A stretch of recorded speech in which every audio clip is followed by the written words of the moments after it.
আমাদের পূর্ব নির্ধারিত শিডিউল অনুযায়ী আমাদের 28 জানুয়ারি 2026 তারিখে আমাদের ঝিনাইগাতী স্টেডিয়াম মাঠে আমরা সকল প্রার্থীদের একই মঞ্চে নিয়ে আমরা নির্বাচনী ইশতেহার পাঠ অনুষ্ঠানের আয়োজন করি এবং সেখানে আমাদের সময় দেওয়া ছিল দুপুর 2:30টায়।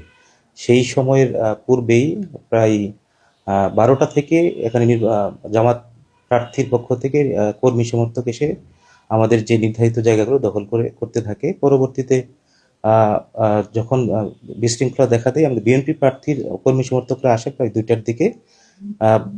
যখন তাদের বসার জায়গা পায় না, তো সেই সময়টাতে আমি তাৎক্ষণিকভাবে মাঠে গিয়ে জামাতের প্রার্থীকে বলি এবং যিনি এখানকার আমির আছেন তাকে আমরা বলি যে আপনাদের কর্মী সমর্থকদেরকে জায়গা ছেড়ে দিয়ে বলেন যেন বিএনপির কর্মী সমর্থকদের বসতে দেওয়া হয়।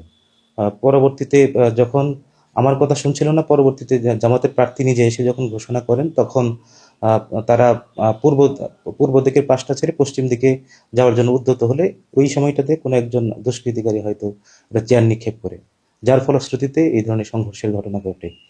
পরবর্তীতে যখন মাঠের বিশৃঙ্খলাটা যখন আমরা আইন শৃঙ্খলা বাহিনীর সহায়তায় আমরা নিয়ন্ত্রণে আনতে আনতে সমর্থ হই, পরবর্তী সময়ে আবার বাজারে বিএনপি প্রার্থীর লোকজন অবস্থান করে তাদের পার্টির অফিসে আমরা সেনাবাহিনী, পুলিশ বাহিনী সহ সকলকে নিয়ে দুই পক্ষকে আমরা শান্তিপূর্ণ পরিবেশ বজায় রাখার জন্য অনুরোধ করি। কিন্তু একটা পর্যায়ে দেখা যায় যে জামাতের প্রার্থীরা যখন বাজারের রাস্তা ধরে তারা যেতে চাইলে আমরা তাদেরকে বাধা প্রদান করি, কিন্তু তারা আমাদের কথা শোনেন নাই, যার ফলশ্রুতিতে সন্ধ্যার দিকে আবারও সংঘর্ষের ঘটনা ঘটে। না, এখানে আপনারা পরিষ্কার দেখতে পাবেন আমাদের ভূমিকা, যে আমাদের ভূমিকাটা আপনারা পরিষ্কার দেখতে পাবেন। আমি সহ এখানে আমাদের এডিশনাল এসপি মহোদয় ছিলেন, আমাদের সেনাবাহিনীর ঊর্ধ্বতন কর্মকর্তারা ছিলেন এবং আমাদের ওসি মহোদয় ছিলেন।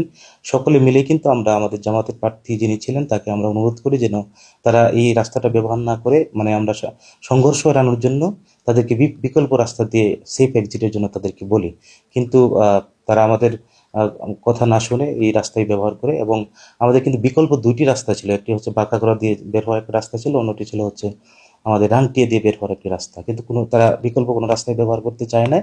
এবং আমরা বিএনপি প্রার্থীকে অনুরোধ করার মাধ্যমে কিন্তু আমরা তাদের মবটাকে বা তাদের ক্রাউডকে আমরা ডিসপার্স করার চেষ্টা করি এবং তারা কিন্তু বাজারে তাদের পার্টি কার্যালয়ে অবস্থান করে, কিন্তু আমাদের জামাতের প্রার্থী যিনি তিনি হচ্ছেন সেই বাজারের রাস্তা ব্যবহার করে যেতে চায়, এই কারণে এই সমস্যাটি হয়।